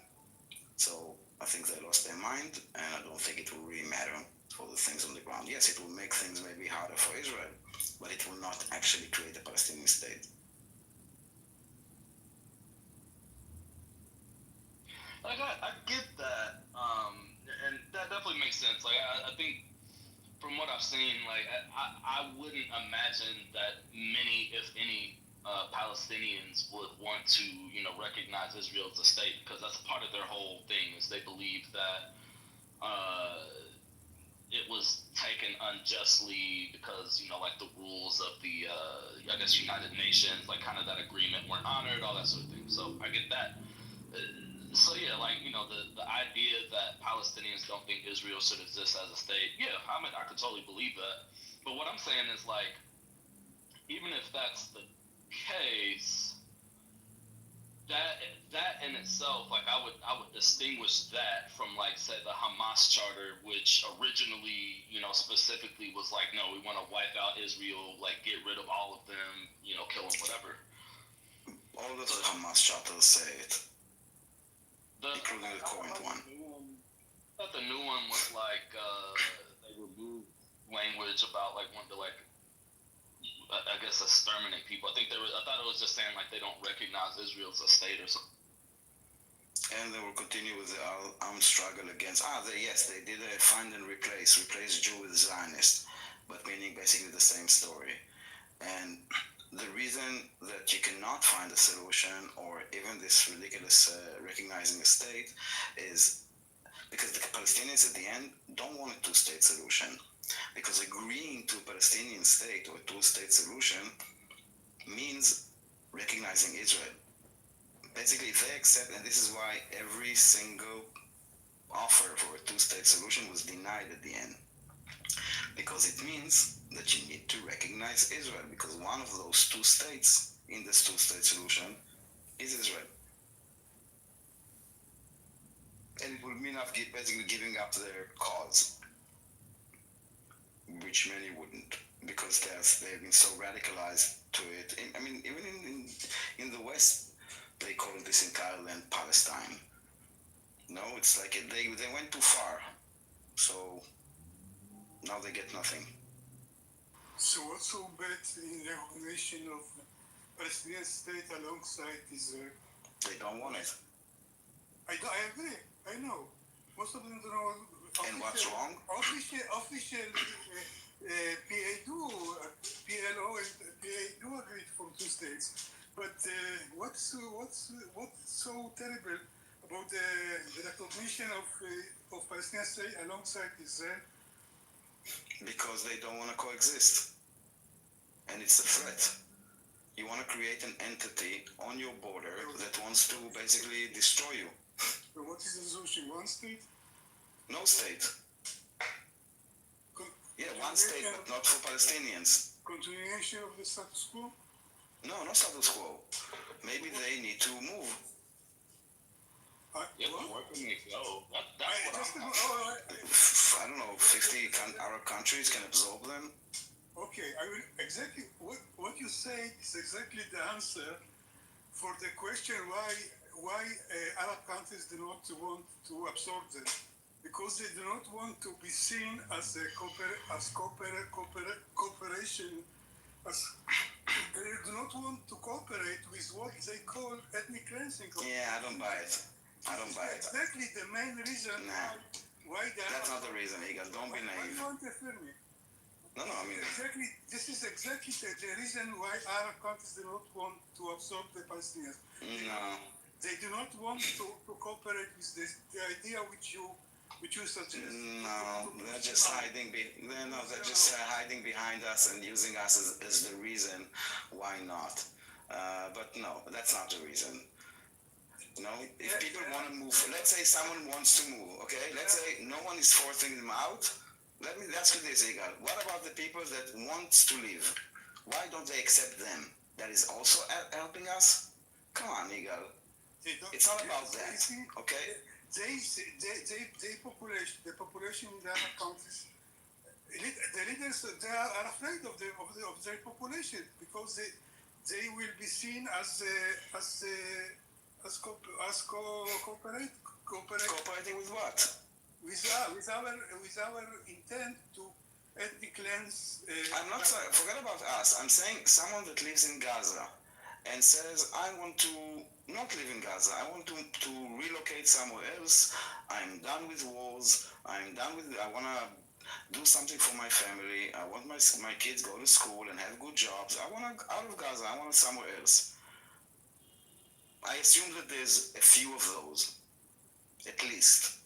Let's say a few tens of thousands that wants to say, I'm done. I don't want to live now in a tent for the next 10 years. I'm done with the suppression of the Hamas or Israel or whatever the thing is they want to believe in, and I want out. Why aren't Arab countries saying, if you want, you can come here? We open like you are refugees of war, like any other war in history. Why in this war? What? I agree. No, again, but but I'm saying people that wants to live. So you're saying that a Gazan wants to live, and he wants to move, let's say, to the UAE or to Egypt or Jordan, but they will not accept them because Israel. The Gaza say, but I want to leave. I don't want to leave here. No. You will stay there in Gaza because Israel. You describe the situation exactly as it is. Yes. And you think it's really about caring for the Palestinians? No. That you leave them in a war zone and not helping them because Israel. Not be seen as collaborators with Israel. Mm-hmm. Yeah, well, that's exactly the Palestinian tragedy, that no one really cares about them. As I said before, they're a weapon to basically go against Israel. To defame Israel, to attack Israel, to paint Israel in a bad way. This is more important than helping Palestinians. Let's see all those countries that want to now recognize Palestine, that to prepare their wallet to also build Palestine and also to accept refugees and feed them.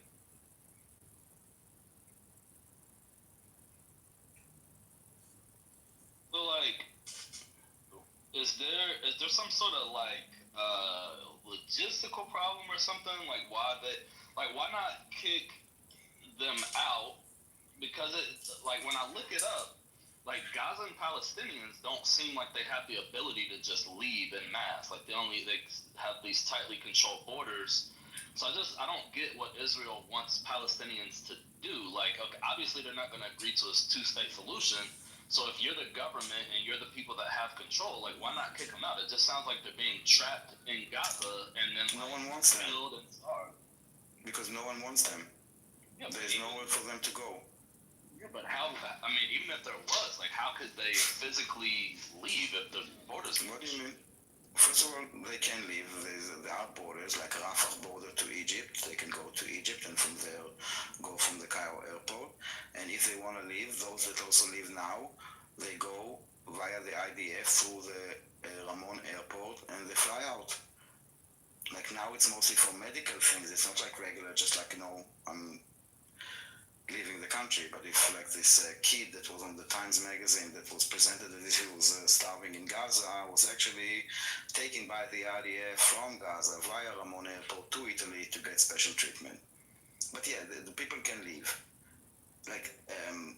Operationally, they cannot leave because no one lets them, no one wants them, and no one calls for it. And any call for them to leave will be cancelled answered by the thing that Igal said, that it's ethnic cleansing, that Israel wants it, and they should stay and die there, and it's better, while also screaming the women and children.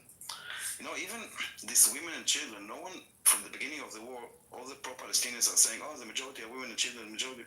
No one was calling, like, let the women and children out, or advocating for the UK government, like, let the women and children from Gaza in, like, let's save them. No. Everybody was like, stay there. They should not leave the land. They should stay on the land. Unlike Ukraine, for example. Or Syria with 7 million refugees. Or anywhere in the world. You know what? Even in 1948, there were like a million Arabs that were kicked out of their homes.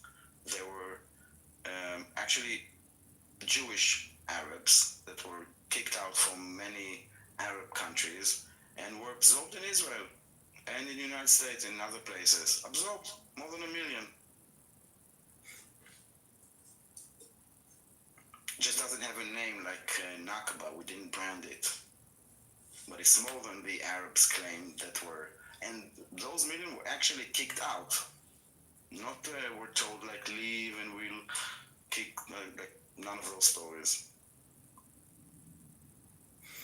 So you're saying they can leave through Rafah? Yes, theoretically, like operationally. This is how they left during the war and until the war. That still kind of confuses me though, because isn't Rafah like doesn't Egypt control that? And then you also said that like Egyptians don't want them. So how is that an option? No, I'm saying it's an option as terms of like a border, but as I said, no one wants them, and this is the problem. It's not that they cannot go out operationally wise. If Egypt would allow them either to go through it. They could allow, like, you can go, but you need to go, like, we will take you to the airport, and from there outside, you cannot stay. They could say that. We allow you, we will even transport you, but to the airport and out. Not staying in Egypt, for example, but where? So what do y'all think what do y'all think that the Palestinians in Gaza should do? Like, what's the best thing that they can do at this point?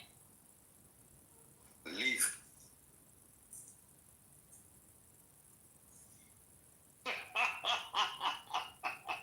Yeah, I'm still like Daniel. Don't sugarcoat it. No, like that's the best thing that they could do for them. Like, to be honest. It just doesn't seem like that's really an option for them, because if nobody will take them, the borders are restricted. Nothing is an option. Listen, I would want to leave, but I just don't. Every decision is a problem. Okay, staying there is a problem. Leaving is everything is a problem. You just need to. You ask me what is the best option, and the best option for them is to leave. Now, how to make it possible? Yes, people start to advocate for them. They need to advocate for them. They do, by the way, but the voices are silent because the Palestinians are not really, sometimes they kind of interfere with the Palestinian cause, their wishes and wants and what, like, no, they should die quietly for the cause. This is what the cause wants. If they want to leave, that's not a good thing. So other supposedly pro-Palestinian outlet like Al Jazeera, in order to prevent people from leaving Gaza City, they will spread all kinds of rumors that there is no room in the Muassi, that people are turning back, that roads are closed, stuff like this, just to prevent them from leaving.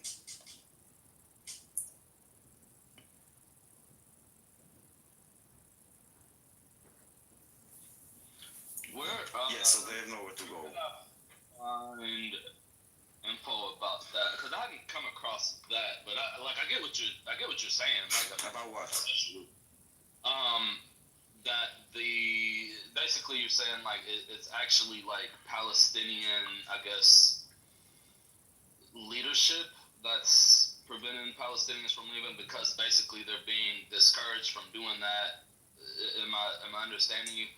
They don't want them to leave, because to do that would be to cede to Israel, which is totally against, their beliefs, I guess. No, Gaza City without civilians in it is a very easy for Hamas doesn't have any cover. Okay, the Palestinian people are the cover of Hamas. If the city is empty or very little few people are there, then it's easier for the IDF to operate and to find Hamas. So they want them to stay. That's the situation. And the pro-Palestinians, including the leadership, are all benefiting just from Palestinian suffering. Like all of them, whether it's UNRWA with like jobs, whether it's like mainstream media that it brings, I guess, a lot of money, a lot of clicks. Look how many like influencers were created just based on spreading like propaganda against Israel or pro-Palestinians, whatever, during this war. People that were nobody, I don't know, 50,000 or 20,000 on Twitter or Instagram now have like millions.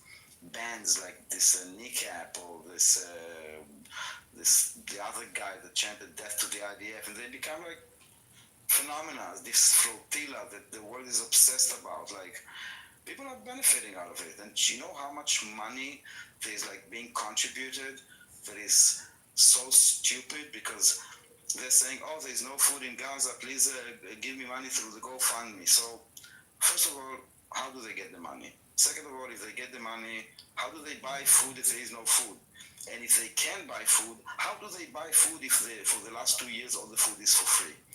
But it doesn't matter because there's like so much money going on. Go to GoFundMe and check how many Gaza GoFundMe there are, and that's just GoFundMe. And where's the money going? God knows. But I can tell you where it's not going. It's not going to the Palestinian people in Gaza. If you see like that they will give out like a few, this is like nothing. Like they will do it for like the like some kind of a video shot that they will give a box, take a picture. Okay, we brought the humanitarian aid. It's just like scams, or like, and the product is Palestinian suffering.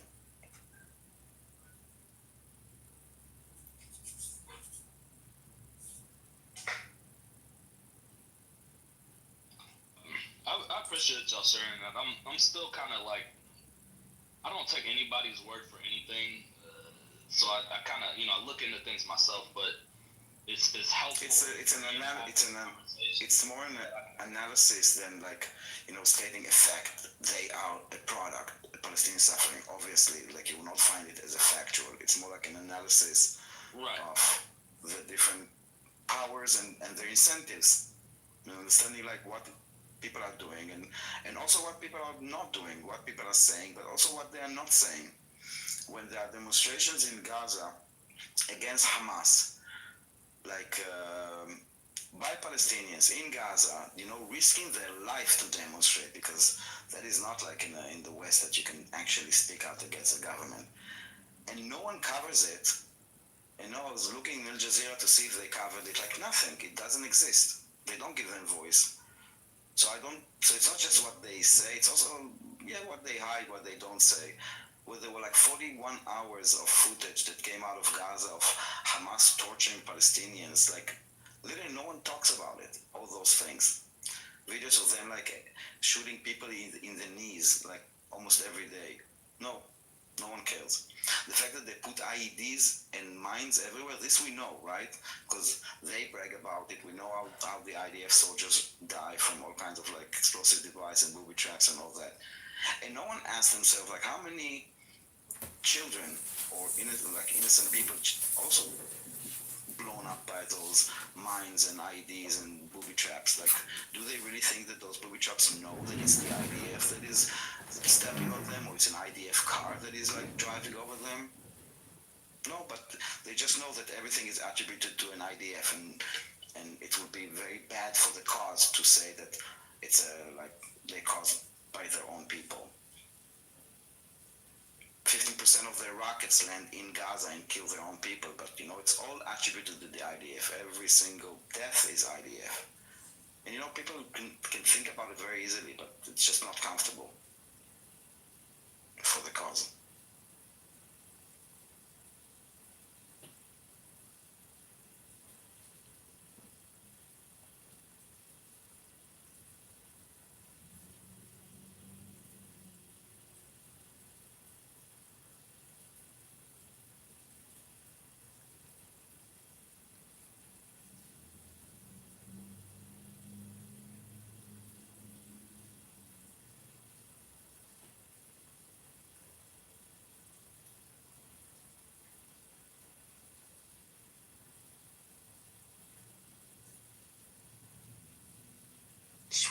you been?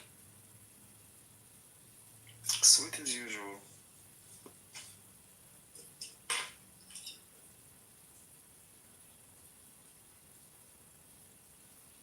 No, it's Rosh Hashanah soon. I need to compete with honey. Really? Honey. My husband would tell me like, pass me the honey. I'm like, pass you the what? Pass me the honey. Pass you the what? Pass me the honey, honey.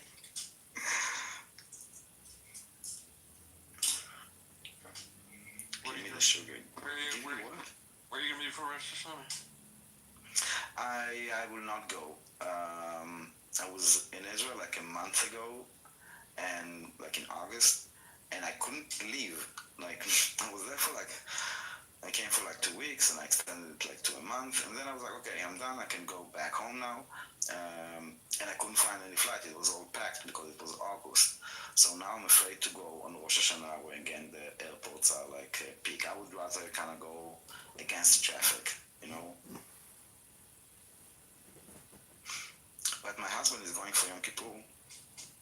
Your husband? What? He's going to Israel? Yeah. Wow. You're going with Yom Kippur. Are you going with him? No. Loves Yom Kippur? Your husband? Yes. Wow. He likes the energy in the street, and that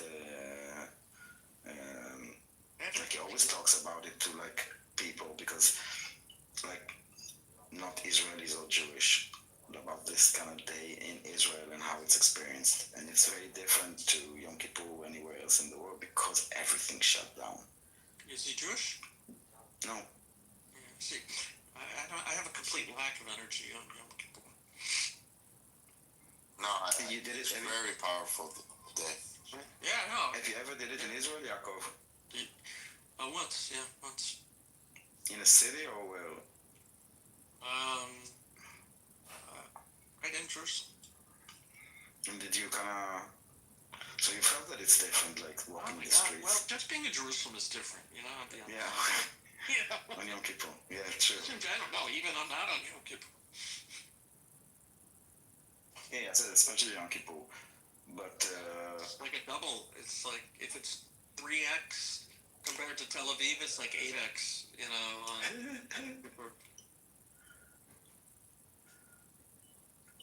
Daniel, when was the last time you asked someone for forgiveness? Musik wird von Daniel PC abgespielt. What did you ask? When was the last time you asked someone for forgiveness on Yom Kippur? Did you say asked? Yeah, you always do this too. He also emphasizes it. The Yom Kippur is not about asking for, like, it's about you and God, no? Well, there is a tradition of between Rosh Hashanah and Yom Kippur. Yeah, but it's before Yom Kippur. You don't do it on Yom Kippur. No, I'm saying it can be before Rosh Hashanah or between Rosh Hashanah and Yom Kippur, but not on Yom Kippur itself. Yeah. So you ask forgiveness from someone you may have wronged. Absolutely. But that day, Daniel's correct, and I guess we're all correct. Like, everybody's correct. It's we're between saying you and God. Yeah. For me, that's the scariest day of being a Jew. He's a merciful God. You know, I think if you are honest and sincere, He wants to forgive us. You know, it's. Well, it's not your income. What else is determined on Yom Kippur? Your income in Shemayim is determined, written down in the heavenly ledger. So if you want to increase your salary, all you got to do is ask.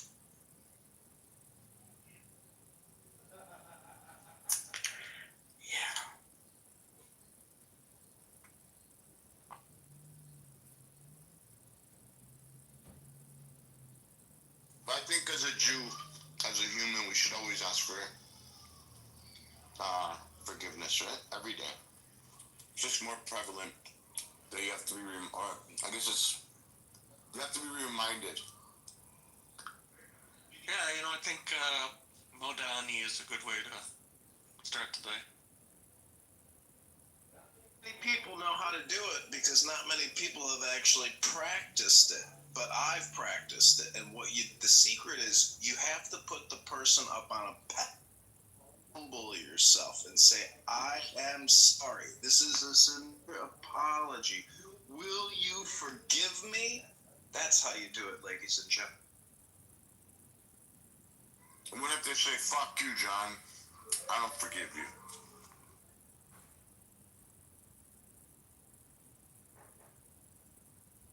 Was that, BB?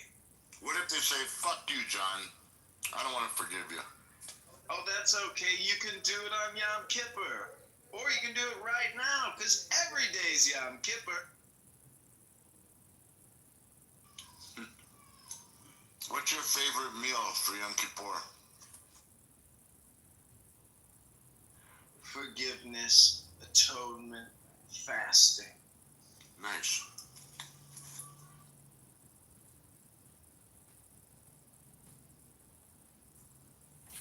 So when I was young, Jewish resistance in the United, my cousin, his mom used to make us an apple. And she used to put, I think it's called frankincense. And you put it in all around the apple. And when you were walking to shul and you were having a hard time during your fast, you could smell it. And it kills your appetite. But the smell is so like, I don't know, for me it was like refreshing and peaceful. You remember that? Jewish resistance? It was anise. She used to put anise, okay, yeah. That's right. She used to put those little anise spice things inside them all over so we could smell them and not pass out from hunger. Yeah.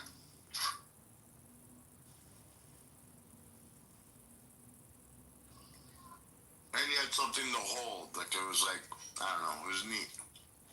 But then when other Jews at shul would see that you smell it, everybody wanted to smell it. Because it works. We used to go down to Yorkville and we used to go downtown and buy snuff. That powdered tobacco used to snort. All the old men used to do it. And we started doing it when we were kids because we thought it was cool. Yeah. Something. Yeah. The Moroccans. Oh my God. All the old men, and they had the biggest noses. And they would do some snuff. Like, they put it on the, like, and you know, by their thumb in between, like in that little, like, dimple in your hand. Do a little bit of snuff. And then they would sneeze like crazy. And tears would come, but I don't know. It's actually amazing. It stops you from wanting to eat. That was the whole point of it. It gets rid of your hunger and it makes you think of something else. And it was also for smokers, so they could put a little something in their system. Yeah. All the tricks. We used to keep cookies in our toilet bag. As I got older, though, it's like it flies by. When I was a kid, every minute counted. It was like so long. I'm like, oh my God, when's it over? When's it over?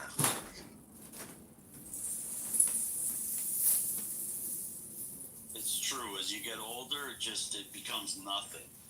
Especially for me because I'm at working the synagogues, right? So it just flies. Yeah, how's your week, bro? Yeah, good. I've been away a lot. I'm still away. But good. Uneventful, thank God. Which is what I want. But, yeah, a lot of running around, Yeah. Wait, what's up, Nye? Did you guys read about the laser became operational? Space laser! Well, it's not going to be in space, but... Like next year. Yeah, they finished like a good test, another good test, and they kind of renamed it. Really? Because the article I read said it was now declared operational. Yeah, it was declared operational. Yeah, but it will become operational. Maybe it's like a play on word base. It is declared operational. It will become operational. I guess now deploying it and whatnot. The beginning of next year. I read it was going to be in a plane first. On a plane? Did you hear about the way that the missile in Qatar was made, was launched? Missile on Qatar. The one that got the house? I mean, the building where the Hamas guys? Yeah. Yeah. No, But I think I know where it was, but tell me. So the planes actually, when they took off, they didn't fly towards Yemen, but the other way around, and then it was a ballistic missile that was launched from the plane. So it didn't go over like territories that would risk them, like Saudi Arabia or whatever. So it was launched basically from. I don't think you mean ballistic missile, but kind of similar to like a cruise type of missile, a glide bomb. No, I think it was ballistic. Why not? Ballistic are like ground to ground, or from land to land, not from planes. From the air. Yeah, there's. Oh, I think a wrong word, but yeah, I know what you mean. Nye, how are you? Air to ground missile. I have a question. Yes, sir. So, what's this thing about what happened the other day? Maybe, I don't know if you can answer. I think you can, but with the movie, some awards, and these people making a stand, and there's like 3,900 signatures. What's that about with Israel and You stuff? talking about the Emmys? Yeah. You know, I didn't watch it, but I did see highlights, and I remember.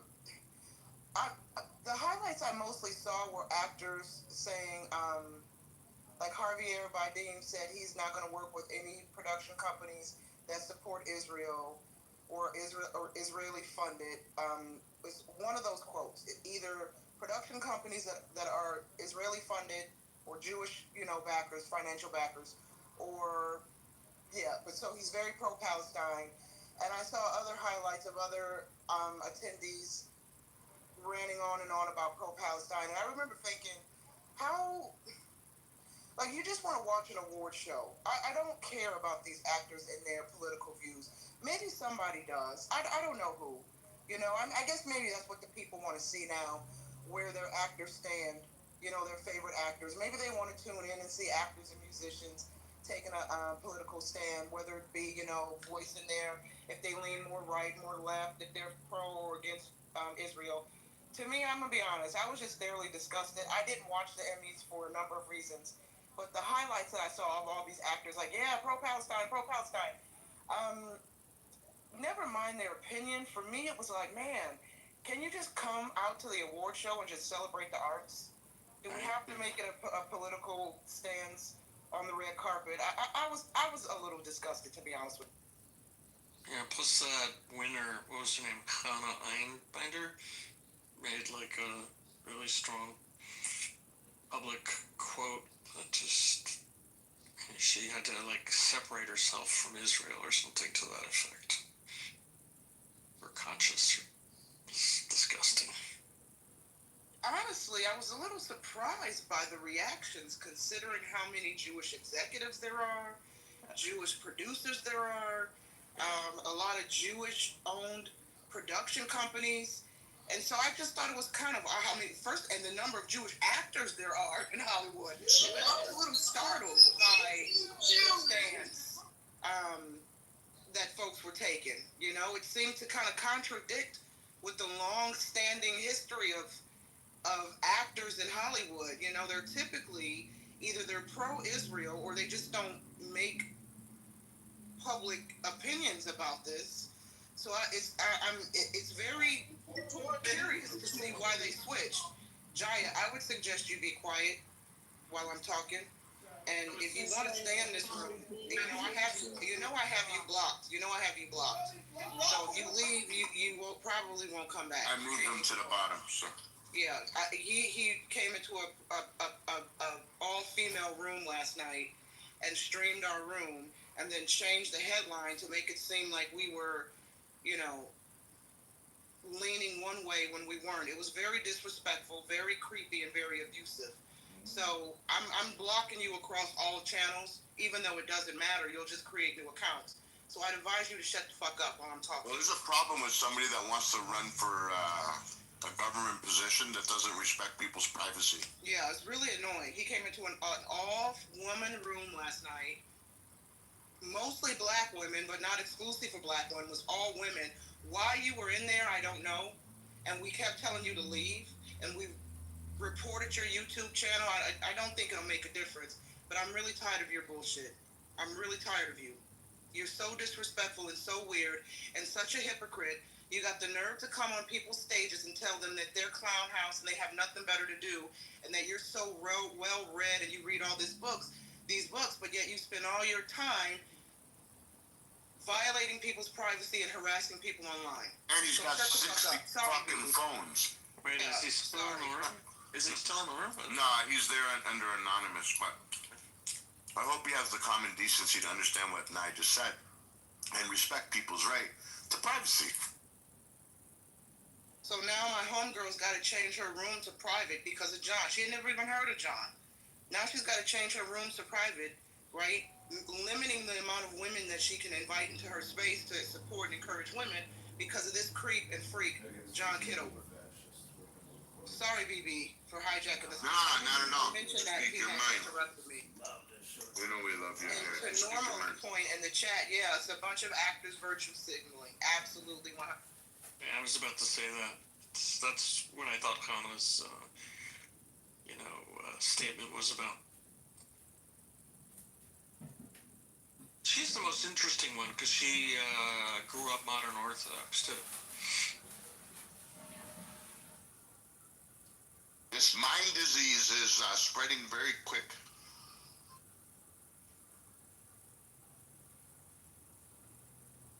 It's going to be amazing though when people start not supporting these psychopaths. Like, you remember all those people, all those actors that said they were moving out of the United States if Donald Trump won? A couple did. I think there should be a law that if you say you're going to move, if so-and-so gets elected, if they get elected, you have to move. Like, I agree. It should be a requirement. Yeah, Rosie left, and who left? Ellen. Ellen and her wife. Yeah. What's the actress? I forgot her name. Portia DeRoss? Yeah. DeRossi or something. Yeah. Something like that. And a couple others did. England seems to be the destination of choice. How they get by the immigration? Money. That's probably the answer. People try to get into that country legally, and it's really hard. Okay, this is Green Bean Fascists.